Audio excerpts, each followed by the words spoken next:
Welcome to the Lunch Hour with Mr. Credit. It's the big guy. Get in here. And today, it's Wise Wednesday. You're so wise, but like a miniature Buddha covered in hair. Giving you the smartest financial advice in every aspect of your financial life. You're so money you don't even know it. And now, the Lunch Hour with Mr. Credit on ESPN Radio 1700.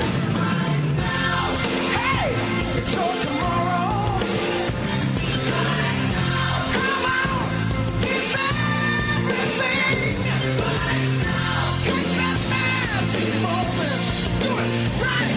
Welcome. It is that time again. It's Wise Wednesday on the Mr. Credit Show. It's JJ, John Jerotz, in the hot seat today from Synergy One Lending. And I am so pleased to have our guest in the studio because it's always fun to see Faye Hines with the Hines team. How you doing, Faye? Terrific. Always good to see welcome. you, too. And we were just talking before the show, and, you know, you can be a pseudo mom. I'll say that right on the air. If you want to treat me like a son, I can't imagine there could be anything better than that. And you have your crew in the studio as well, and always great to see them. I know they're not coming on the radio, but one day we'll rope them in, and you might see them on TV on the live stream. No, it's not streaming yet, but it probably will. So go to mrcredit.tv, and it typically is. If not, we'll get it posted later on with the multi-camera setup, which is always fun to see. Let's do a quick market update here. We finally see some green all across the board. We got the Dow up, the NASDAQ up, the S&P up. S&P still below 2,000. But here's the green that you don't want to see when it comes to interest rates, and that's in the Treasury market. We have the 10-year yields going up. And I'll tell you, Faye, I'm sure people think I'm a broken record because I say it all the time about interest rates. But, if you are shopping interest rates for a mortgage, and I'm not talking about short-term rates, okay? That's something different. Short-term rates are what the feds control. When you hear Janet Yellen talking about short-term rates, she's talking about prime rate, which is tied to auto loans, credit cards, things like that. I'm talking long-term rates, which are tied to mortgage-backed securities. They are tied to the Treasury bond market. Right. A lot of people will follow the 10-year yields. And when the yields go up, that means people are selling the bonds, and that pushes mortgage rates up. Now, from last week to this week, we've lost 20 basis points in that 10-year Treasury. So if you have waited to pull the trigger, and sometimes I feel weird about saying pulling the trigger because then it's like we're not talking about guns. We're talking about interest rates here. Talking about locking in an interest rate. Okay, if you're refinancing, you're thinking of refinancing, or you're in escrow to buy a piece of property, real estate, at some point in time you have to decide on an interest rate, and it's very important you make that decision. So if you're happy with the payment that's being rolled out to you, just take it. Just do it, right, Faye? Do it. And we're on borrowed time. I think my last appearance on the show a month ago, I said we're on borrowed time. I think maybe a couple weeks before that, I said we're on borrowed time. So I'm a broken record as well. The fact is, interest rates are going to go up. We have a dilemma here, and it's kind of an interesting concept. We have a lot of inventory out in the real estate market. Yep. So what happens? Buyers think, I've got all the time in the world because now I have choices. So I can look at 20 houses. I can take 6 months to buy a house.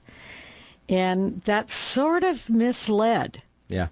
Because though you have more to look at, and you don't have to make an immediate decision as it relates to that desirable property, hidden deep in the shadows is that loom of doom as it relates to interest rates. I'm not saying, and I didn't hear from you either, JJ, that we're talking about, a spike like perhaps we felt last year when we got that 1 point in one day. Yeah, definitely not. I don't think so either. No, but you're talking about an eighth of rate across the board, if not 0.25%, depending on the type of loan that you're shopping. Because, you have the government loans, which are still really well priced. What that means to you personally.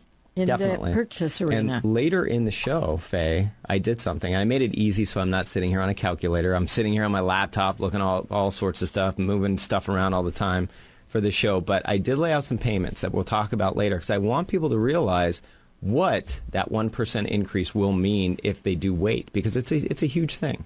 It's a huge deal, and people need to be aware of it. I mean, you have enough things to worry about when it comes to buying a home, moving, all those things. You don't need to be worrying about the interest rate. And I'm gonna throw something out here. This is something that frustrates me. In a transaction, and I'm working with a client, I've done a lot of work for the client, and he was led down the wrong path on some pre-approvals. A VA buyer, military guy, real nice guy.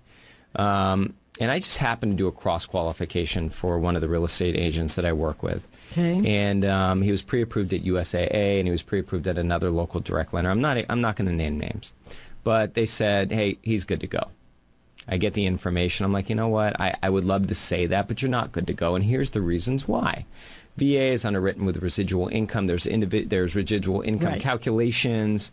We're not splitting atoms. We're not doing brain surgery. It's pretty simple stuff. But in both cases, he was led astray. He accepted the offer on the property that he couldn't afford, would have entered escrow on the property, and he wouldn't have been able to perform. Now, here's the thing. That's fine. He goes on to a property that he can afford, which is great. Get the offer accepted. He says, hey, let's get this thing going. We get it going. A couple days go by, and just silence. There's crickets from the guy. He's not returning paperwork. Hey, I'm calling. What's going on? We really need to get this, 30-day escrow. Got to get this stuff moving. So get a call from his agent and says, hey, I got a call from this other lender. And it says, it seems like he's going there. I said, hey, you know what? That's okay. I'll talk to him. We'll see what's going on. So I get a message this morning. I was actually at a big breakfast sort of technology series. I'll talk about that in a second as well. And he said, hey, you know what? I know they couldn't offer what you were offering as far as interest rate. They were higher in interest rate, and they weren't giving me any lender credits towards closing costs. But they're a friend of a friend. I like them, and they were able to go back and work some stuff out and match the rate in what you were doing for me. Now, here's the thing. I want to explain something to you if you're listening about interest rates. There's some pretty heavy-duty regulation out there when it comes to compensation for loan officers, okay? It doesn't change. If I charge you 4% or 4.5%, I'm going to make the same amount of money. It doesn't matter. It doesn't go in my pocket. Now, maybe if I'm a broker, that's a different story, right? But here's the thing. When you have somebody that doesn't lay out the best deal right up front... First time out. I mean, come on. Give your best all the time. Right? If you can do something, then do it and offer it. But why do you need to offer somebody a higher interest rate with no credits? Somebody's making more money there. You're not giving the client the best option there. Yep, they're taking that overage. And they are. They're stuffing it in the bank. Exactly. They're putting it maybe for marketing dollars. The house is keeping it. Something's going on. Something's going on. So just be aware of that. When they have to go back and say, oh, well, let me check it out. It doesn't work that way. They could have done it up front. So you need to be leery about people going back to get a better deal for you. Just think about it, and it makes sense. So I'm done with my rant on that particular thing. Faye, I want to ask you, I don't think I've ever seen your phone that you carry. Maybe Lisa carries it for you. What type of phone do you have? I knew you were going to ask me that, and I was afraid. So I'm stating on the air, okay, I have a 4, I don't have a 5. Obviously, it's an iPhone. You're ahead of me. And you have nothing shame on you. You have nothing to be concerned about. Faye, I am proud. I'm a proud owner and carrier still of the BlackBerry. I have no shame. I get teased all the time about it. I know. But here's the thing. So this is really interesting. Yesterday's announcement, Apple's announcement, was huge, right? I mean, it's getting. I forgot my watch. Yeah, not until 2015. It's coming out. Unless I get one that's an maybe get one of those gold ones. Yeah, the maybe. shiny 18-karat gold. That would look good on you. I like your blouse today too. Beautiful blouse. So it's amazing to me the kind of just media attention that the technology world gets today. But here's something that's kind of scary, and it's all cool. And this might be my push to finally get a new phone. I'll say it on the air. I'm not guaranteeing it. I'm going to hold you to this. No, so I'm not. go, JJ. No, I'm not guaranteeing it, but I'll go check it out. Now, the thing is, they increase the size. I like the smaller thing because it goes in my pocket. I'm afraid of cracking the screen. I'll worry about that. But I think getting lost downtown San Diego 2 weeks in a row, driving around aimlessly, trying to find my way out of downtown because I'm just not good directionally. I'll admit that. And I can't just pull something up on my BlackBerry. I can't. And I don't have GPS in my car. I wouldn't even go downtown. Well, that's, there's good reasons to go downtown. But here's what's interesting. So this morning... Not without my cell phone. Yeah, not without your cell phone, exactly. Because it can always get you out, right? That's right. Well, I think the iPhone 6 is going to zoom you to a satellite and, plop you right back home. But here's the scary part. So it's all cool. It's all great. Now, I was at this breakfast series at 6 Degrees. It's a big sort of networking group. They put on these breakfast series at the Hall of Champions. Great venue. And they had some people up front that were talking about media and just media marketing. And it's just really interesting because here you have this new technology. Apple's talking about this new payment system, right? You'll be able to pay for things with the phone, which sounds great. Smart card Very concepts. cool. I like it. But one of the comments that somebody made was, what is the future what does the future look like for technology? And he was like, well, you know what? Privacy is probably just going to go away. Privacy is probably just going to go away because, and he said, most of you probably have iPhones or some sort of smartphone, and in your privacy settings, you have a certain setting that's on that tells you exactly your location all the time. They know exactly where you are all the time. And if you turn it off, you're going to lose functionality for other things that are happening on the phone. No, so marketing and everything like that is going to start pointing towards your locationary position in the world. So when you're walking down the street, you're walking past a store, there's going to be these little eye things that target the phone, that push an ad or maybe a coupon to you for things that you like, for things that you've been shopping online. I mean, you already see that all over the place, right? Restaurants can tell if you're walking down the street in New York. It'll be right there. But what's scary is, our privacy is going to go away. That's the thing. It's already gone away. You're right. And I don't have anything to hide, but I just, it's just something to think about. We have to be careful with what we put out there, right? Especially the kids. The kids, you have to be careful. If you have kids, you have teenagers, and they're online, they're on Facebook and Twitter and Pinterest, all these different social media sites, and they're putting stuff out there. Remember, people can look back and see where that picture was taken. And if you're taking a picture at a certain location all the time, people that are weird, that we don't really want in our lives, can look this stuff up and figure out where you are all the time. Just think about that. I don't want to scare you. Not. Yeah, I don't want to scare you, but it's happening. It's something we have to be careful of. We have to be careful of it. But you have to remember that when you were 4 and 5 years old, your mother told you not to talk to strangers, to come directly home from school. I'm sort of the mode that we're numbers, and I agree with that concept that everything's up for grabs. But I think that if you are taught, and as this generation comes, they are going to be teaching their children even more secure concepts of conduct because they've seen what's happened. I have to say that I don't take the negative approach from that standpoint. I still don't walk down dark alleys. I still don't leave things in the front seat of my car. In other words, are we going to be fear-based? You can't be. You can't. To the point where you're afraid of everything? Yeah. I think you have to be logical. You have to be smart about it. You have to teach your children well. Well, that's the thing, Faye. You got to teach your kids, right? You got to teach your kids the thing. Don't be. But they have to behave all the time. That's true. Whether you're online or whether you're at some parents, and at someone else's home or whatever it is. So I don't think it's about the technology. I think it's about our morals. I think it's about who we are as people and conducting ourselves in the best manner possible all the time. Parents, I like that. All the time. I like it. And the security aspect of a credit card, is almost no different. The only difference is that with Facebook and with the general social media, it's a behavioral concept that's going to keep us safe. Yeah, right. Well, you have to be careful. Now, when we come back, we're going to talk about real estate because we do have Faye Hines here, the Hines team.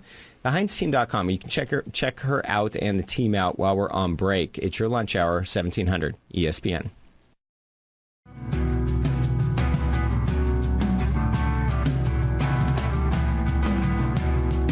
If you would like free advice from Mr. Credit, just call or text 619-786-7853. That's 619-786-7853. Welcome back to the lunch hour with Mr. Credit. And today, it's Wise Wednesday on ESPN Radio 1700.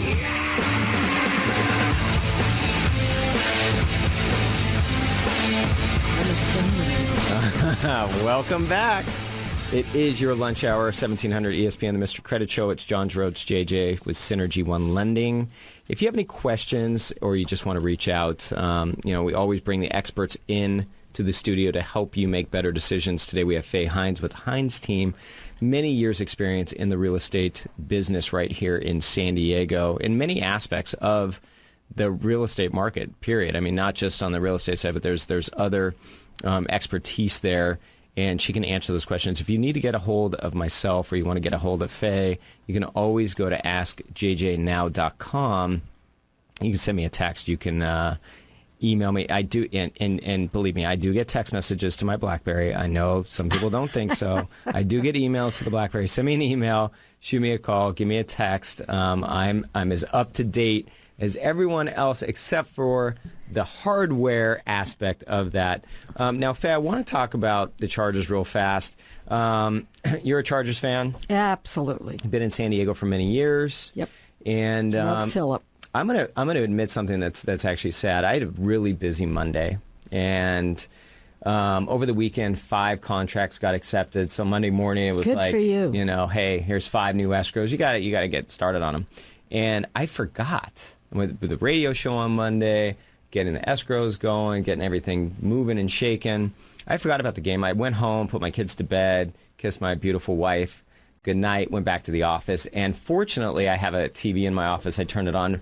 Lo and behold, the Charger game's on. I totally forgot about it.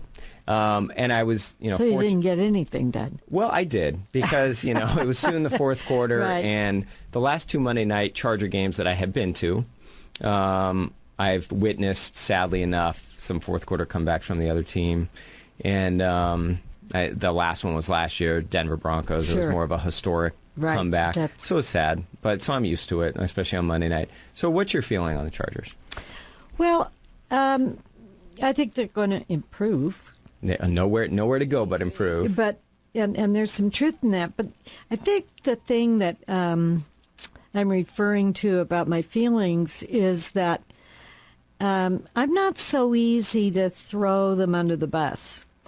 And one of the things that bothered me on Tuesday was no one said, oh, gosh, it was such a great game. It was close and it was exciting and it was entertaining, or it wasn't any of those things. It was those bums. They lost us again. They fell down the tube and that kind of thing. I guess maybe it's part of my personality. I think it is, Faye. But I just feel like, Phillip Rivers has got a big job on his hands. He made a couple of mistakes, don't we all?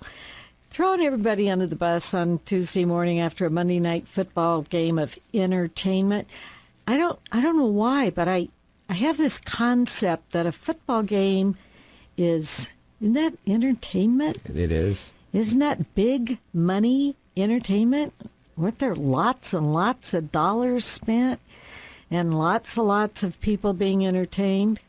So do you have to be negative about it? I guess, there's just that mom thing in me or whatever. I like it. I just feel like we have to encourage, we have to support, we have to get out there and be proud of our team and encourage them to be better, and they can be, certainly. Well, and they will But And they will be. That's the cool thing. They have talent, and that's the nice part about sports is it's a game. It is a game. It's a game, and they have 15 more in the season, and hopefully more after that into the playoffs. And I agree with you, Faye. I mean, great entertainment, especially in the fourth quarter, which is what I did focus on. And it is about entertainment. I think what happens now is there's so many people in these fantasy football leagues, and the money that's gambled, a lot of gambling money going on. So that's where people, and it's tough. The Padres aren't doing so well. I'm going to give you something positive, though. I know San Diego fans get down on our teams, and it's easy to get down on our teams. And we have a lot of people here that are transplants from different parts of the country. A lot of transplants from the East Coast that are Yankee fans and Red Sox fans. And I just want to point out that the Padres have more wins this year than the Boston Red Sox do. Yep. So if you want to take something positive from the season, take that, Red Sox fans. The Padres are beating you this year. Yes, so absolutely. that's cool. So we are a bunch of transplants when you really think about it. I mean, I'm a native. I'm native Southern Californian, but not San Diegan. Yes. But you're absolutely right. We are. California's always been that way. I mean, if you're in Chicago or you're in Boston, you've probably been there 4 generations. And so because there's so much opportunity and weather and all of that, so... People want to be here. Of course they want to be here. People will pay to be here. And they come, but then they're maybe not as loyal to our fan clubs as we would be. It's tough. I mean, even think about it. Monday night football, it's, in the 80s still in the evening. Yeah. And to sit inside, I mean, I don't have an air conditioner in my home. We rely on the ocean breeze to hopefully come up the hill a little bit. That's sad. It is sad, yeah. But, when people come here, a lot of people want to get into a home. They want to become homeowners, Faye. And I saw a recent story that was on CNN, and it's about job openings in the country right now. There's more job openings right now in the country in July. Okay, so a couple months back. Reports are always backwards. But there were 4.7 million job openings in July. Now, it's interesting to me because, then we get these jobs reports that come out to show how many people are hired, right, for the previous month. And they're in the couple 100,000 range. Last month it was under 200,000. So it's still showing that the hiring isn't keeping up with where we really want it, or at least where the feds want it, to kind of say, hey, the economy is like rip-roaring.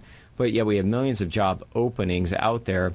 So I'm just curious, I mean, are you seeing in your area, I mean, we're very close, minutes away, right? Escondido, Encinitas, we're connected via Del Dios Highway, so 18 minutes across and you're there.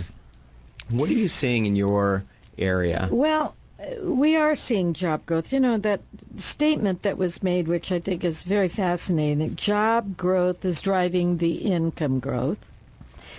Then in turn, that's driving the consumer spending growth. And then that in turn is creating further or more job growth. So it's connected wholly to all of that economic aspect because it's a secular kind of a situation. Yes. And I think that it's gradual and much more gradual than we'd like to see.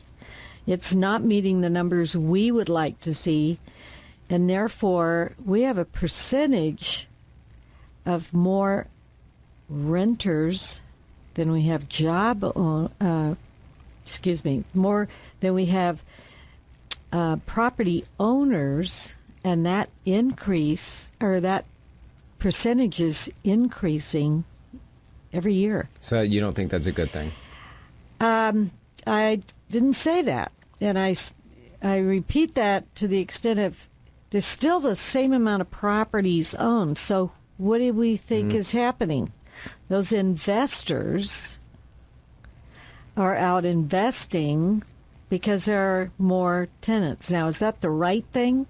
because now we're looking at a greater number of top end, a greater number of bottom end, and that doesn't help the middle income aspect of home ownership. Okay, I'm going to stop you right there, Faye, because now we're getting into the real estate. I want to take a pause because this is important stuff. When we come back, we're going to dive into the real estate a little bit more because I want to get what's going on out there when it comes to the investors, the opportunities, how many cash transactions are going on, what's the percentage of all that? Are the investors still in the game? It sounds like they are. What does that mean for you as a home buyer or maybe somebody looking to invest? It's your lunch hour on the Mr. Credit Show, 1700 ESPN. If you would like free advice from Mr. Credit, just call or text 619-786-7853. That's 619-786-7853. Welcome back to the Lunch Hour with Mr. Credit. And today, it's Wise Wednesday on ESPN Radio 1700. Welcome back. It is your lunch hour, and we are here to make you wiser about some topics than somebody else out there so you can make the informed decision that you need to make when the time is right. We have Faye Hines in the studio today, the HinesTeam.com, realtor, over 30 years experience, and this is JJ John Jerotz with Synergy One Lending. If you have any questions for us, you can always go to AskJJNow.com, and a variety of ways to get in touch with me via phone, text, or email. If you have a question for Faye, I will get you in touch with Faye immediately, because if there's a brain to pick about real estate, you want to pick her brain, because, and that does sound weird when I say that, but for the information, not pick at the brain. Sometimes I say things, Faye, and then if you're taking that literally, which hopefully nobody is doing, it's interesting how the words come out sometimes so smoothly, and then I think about what I'm actually saying, and that's okay. I want people to pick your brain because you have a vast knowledge of experience. So what I want to talk about, Faye, is here the economy seems to be, at least from everything out there, it seems to be picking up. People are getting hired. I mean, the jobs reports that are coming out, they may not be stellar, but at least people are being hired. We're not going backwards, absolutely, which is good. We are going forward. Inventory levels are up there. Now, I just want, for me, it seems like September is kind of, the real estate market's kind of picking up some steam. And I think, a lot of people thought, July and August were going to be rip-roaring, which a lot of times in the summer, that's when people are really moving and shaking and doing all these things. They're moving properties. And I think for a lot of people that I talked to, it just wasn't what it was all, spruced up to be, especially August. Well, that is true. But remember, JJ, and buyers or sellers, either one should, pay attention to this. We are into what we might term more a normal, whatever normal is, it's the new normal, marketplace. We do not have a scarcity of inventory, which is what we talked about a little while ago. We do not have interest rates at 10% or at 2%. Thank goodness for both of that. Thank goodness for definitely. both. Yep. So we have a fairly normal market. Properties, I'm warning you sellers, the days of putting your property on the market and expecting 5 offers in 2 days or 10 days or 20 days, you have to remember being more a, quote, normal market. Your appreciation's not going down. Be happy about that. It is slowly, gradually going up, but not at the rate you saw, which was a dangerous rate. I agree with that. So we are in a very healthy, good market, but it's taking not 20 days, not 30 days. Time on market is up like 28% month over month. It was 13 weeks or something like that. I mean, we are back up to 70 to 80, 90 days on market. So let's not get, to the point where we have unrealistic expectations. Yeah, definitely. Don't be so hard on your realtor either. Remember that, because there is no rocket science here. I mean, the market dictates what everybody's doing for you. I mean, you want to work with somebody that's knowledgeable about the area, that you're listing your home in or that you want to buy a home in, and work with somebody with experience. I mean, one thing that we do here on the Mr. Credit Show is we bring in people that have the experience, that have the knowledge that you can utilize, and it's free for you to utilize this knowledge. I mean, reach out to us so we can help you. We have Faye Hines in the studio today, the HinesTeam.com, and if you need to get in touch with her, I'm going to give you her number directly right now. Write it down. Write it. If you don't want it, you don't need it, maybe a family member, somebody else I know you work with that's going to need it, that's talking about real estate right now. It's 760-533-9974. I think that's your cell number. Yeah, it's correct. My cell number. And I'm giving it out. The iPhone 4S or whatever it is. She's going to upgrade quickly to the... No, I'm just kidding. There's no pressure on the phones. It's I'm going to give it to you one more time. It's 760-533-9974. Now, Faye, when we talk about all this stuff, time on market, that's fine. I mean, I think it's actually better for sellers sometimes because they're not panicked and holy moly, where am I going? What do I have to do? Sometimes it's too much for people. You have both people working at home. But I see a big opportunity here for the people that are looking to, move up or get into the housing market for the first time. I mean, I don't think it's any secret why 5 contracts got accepted for people that I'm working with over the weekend. It's because it's easier to get them accepted.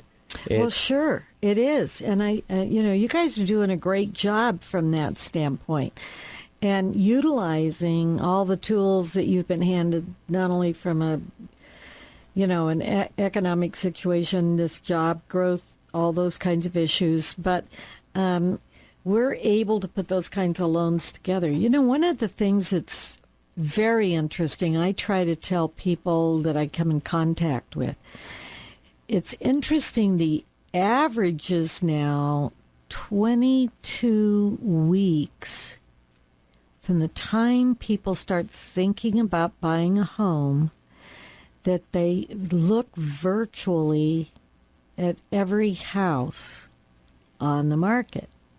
22 weeks is how long people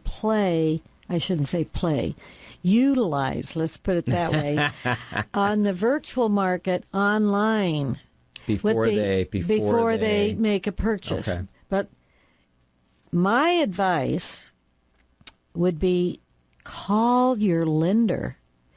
Don't spend the time looking online and then ending up with unrealistic expectations. The property you're looking at obviously is not going to be on the market by the time you're ready to buy. And as much as it's, let's say, fun, inspiring, all of those kinds of things to look at online, what you really need to do is work with a good lender. Find out what those expectations are. When's the last time you looked at what your credit scores really are? What is your real income sources after your debt ratios? Those kinds of things. There's numbers and numbers and numbers of you as renters that could be living the American dream.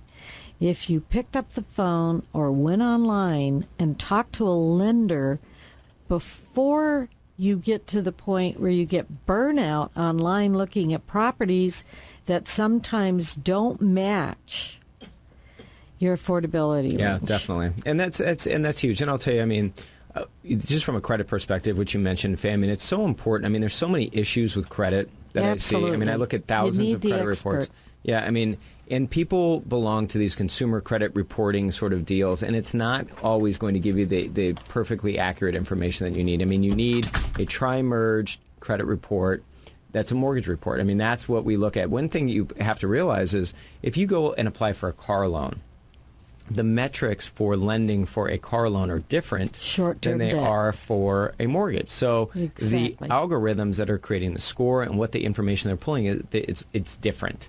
And those consumer reports, I can't tell you. I mean, I talk to people all the time. I went and bought a car. My score was, 8, whatever the perfect score was. I had the perfect score. It was over 900. Okay. Scores don't go over 900, but that's fine. And then I'll pull it and it's 720. not a bad score, but just a lot different. And they're setting their own expectations for their credits perfect. Well, that's one score. A lot of car people will only pull one bureau because they have to pay for it. Remember that. When we pull credit, we're paying for that report. So you have to make sure these things are accurate, make sure they're taken care of. Now, there was a change for the credit bureaus, how they're going to be reporting medical debt. It's not rolled out yet. It has not hit the credit reporting yet. Hopefully by November or so, that's going to take place. And I think it'll help boost a lot of people's credit scores, 10, 15 points that have had those. There's another element, too. There are two new elements, the medical and maybe there's collections in general. Yeah. Maybe how the collections metrics are going to affect the score. So I think people that have had issues in the past, I think, there's going to be new opportunities for you to look at. We'll talk about another opportunity when we come back from the break here. It's a new program out there for the credit challenge, maybe income challenge. It's called New Path. It's very exclusive to Synergy One Lending. And I want to talk to you because we were talking about interest rates. What 1% in rate will do to a $400,000 payment when we come back. It's your lunch hour, 1700 ESPN. If you would like free advice from Mr. Credit, just call or text 619-786-7853. That's 619-786-7853.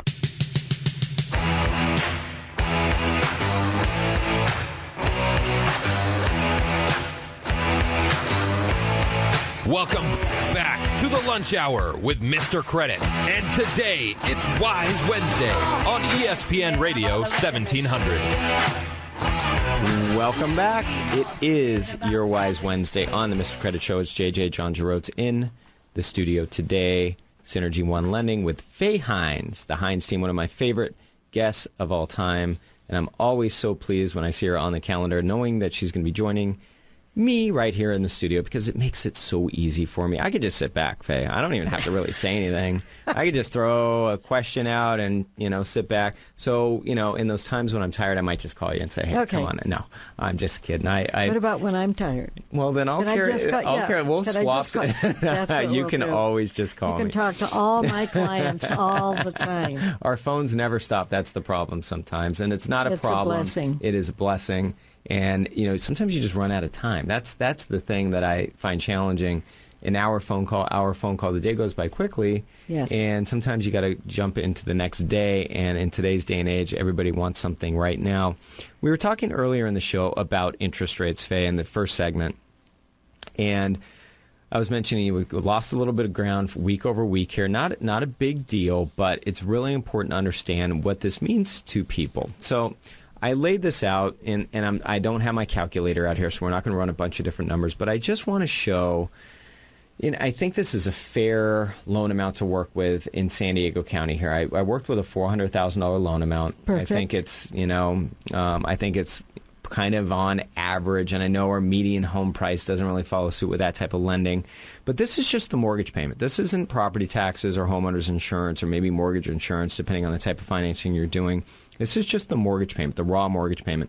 And we talk about interest rates, and Faye, you put it out perfectly. We're living on borrowed time right now when it comes to interest rates. I mean, they're going to go up. It's just a matter of when.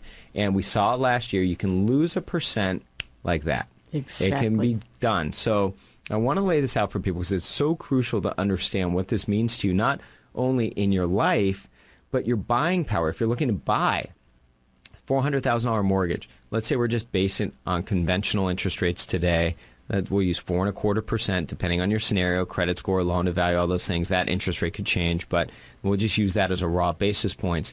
Your payment's $1,967.75. Okay, so just under $2,000 for the mortgage. Now, let's say interest rates go up 1%, which they can do so easily to 5.25%. Your payment jumps to $2,208.81. Now, it doesn't sound like a lot. It's $241 a month. To me, that's a lot. I have little kids. I put money aside for college every month for them. I could be losing out on doing something like that. I could maybe have to change my 401k deposits. I mean, that's a big dollar amount. Now, what that means for qualifying, and this is the key. We talk about qualifying, Faye, what our debt-to-income ratios are. How do we get into this house? How can we buy this home? And what you have to remember, just because the payment goes up $241, it doesn't mean that just lowers the payment that you qualify for. It's taking away $560 in qualifying income. That's the issue. That's the issue. It's not just that feeling of, oh, I can make that happen, because most of us think, oh, I waste $100 here or there. But what it does to your actual buying power. So translate that for us, JJ. Well, I mean, that's you're gonna lose a chunk of buying power. You're gonna you So know what does that mean in price well, range? you caught me off guard, Faye, because I don't have my calculator. You weren't, I'm not going to run down that path. But I would say it's probably about $20,000 to $25,000. Yeah, I was going to say, because I've used the scenario of the 400 before, it I think relates to like 20 in some cases 27,000 or You're 22. You're probably right on. Now, here's the thing. What we always have to understand is our price point changes, so our property tax change, our homeowner's insurance potentially could change, right? Our loan amount changes. So you're dealing with multiple facets of that equation, and that's where is it a price point or is it a loan amount change that we're talking about? Well, we're talking about both, and I think what people as buyers don't necessarily realize is that let's just round it off and say 25 grand. I like it. Okay. Yeah. So that's what my pseudo calculator has shown. So look at that 25 grand and think about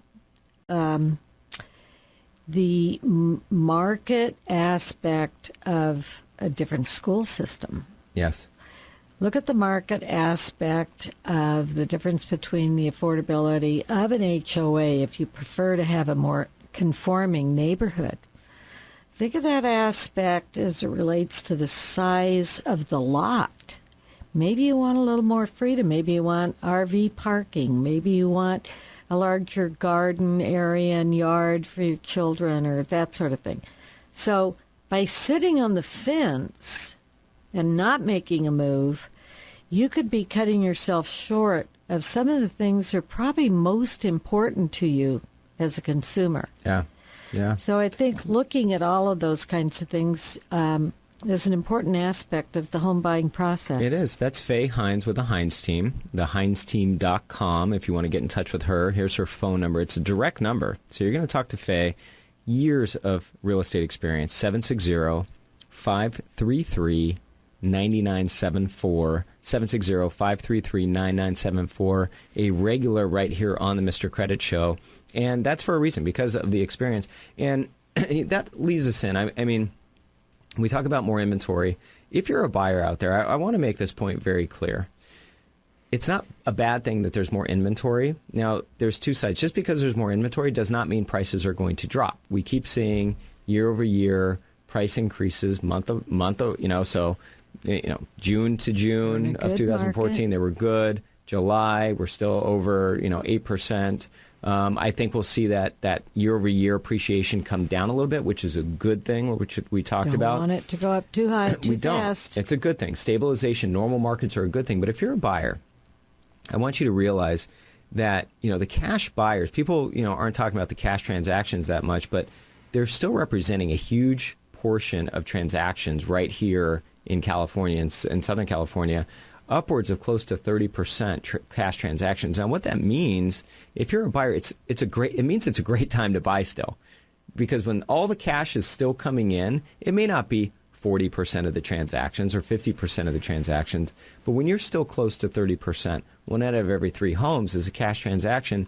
More inventory means you're going to get an offer accepted. You're not going to go through what you went through a couple years ago, battling with 20, 30 different offers, playing all these games to try to get in. You can make a legitimate offer. It's got to be fair. Don't try to get a deal. Don't try to steal the home from the seller. But when the cash is still pouring into the real estate market, which it is, it's a wonderful time to get in. Take advantage of the future appreciation. And we can do rent-to-own calculations for you. We can show you what that means. We can show you what the tax benefits are for you. Just go to askjjnow.com. We'll get you that information. We'll put you in touch with Faye, get you into what we call the American Dream, a new home. Now, Faye, I mean, in your sort of sector, I mean, are you seeing the cash transactions still? I mean, you had some great properties, and I don't know if they're still on the market, but great, wonderful investment opportunities with a couple of homes that we've talked about in the past, historical homes. Are you still seeing the cash out in your area? We are still seeing cash transactions. And, of course, a couple of things that are misnomers in the market, and we all know this, is that, whoever the heck they are out there in the world, but they feel that cash really speaks. Well, it does to an extent, but to a normal, average, everyday seller, it still translates, to the bottom line for their closing. So, yes, we're still seeing a lot of cash, and I think what that says more than anything else, if you're a fence sitter, and you have never bought a home before, or you have, decided that you need a larger home, or you're on your second or maybe third transaction, you might want to look if all these folks, 20-some% of the market at least, is paying cash and buying real estate. Don't you think maybe if you could do so, you ought to be doing it? I mean, I look at that and I go, I'm sorry, you're 30 years old and you think that you have a better way by renting? I know. You're just paying someone else's mortgage. That's exactly. it. Yeah. And here's the thing, Faye, too. I mean, you're such a great point. I mean, and if you want to get in touch with Faye, I mean, just go to the HinesTeam.com or give her a call, 760-533-9974. Don't be that fence sitter that misses out another year. I mean, it's very important that you just make a decision. Talk to somebody. Talk to the experts. Find out how much you can qualify for. Find out how you can get in a home. Maybe it's not right now. Maybe it's 6 months from now. But you got to prepare. You have to make sure you put yourself in the right position to do so. Faye, time runs out so fast here. I know it speeds right by, especially with you in the studio. It makes it so easy for me. Thank you for being here today. I appreciate it. Thank you for having me. I always love being here, and I always learn so much from you, JJ. Well, I appreciate that so much. Hopefully we're providing the information that people want to know. And if you want to know something different, if you have a specific question, we'll answer that question for you. Go to AskJJNow.com. We'll get that taken care of for you. Thank you for taking time out of your busy day to join us on your lunch hour with the Mr. Credit Show, 1700 ESPN. If you would like to contact Mr. Credit or access any free offers mentioned on the show, just go to MrCredit.org. That's MrCredit.org.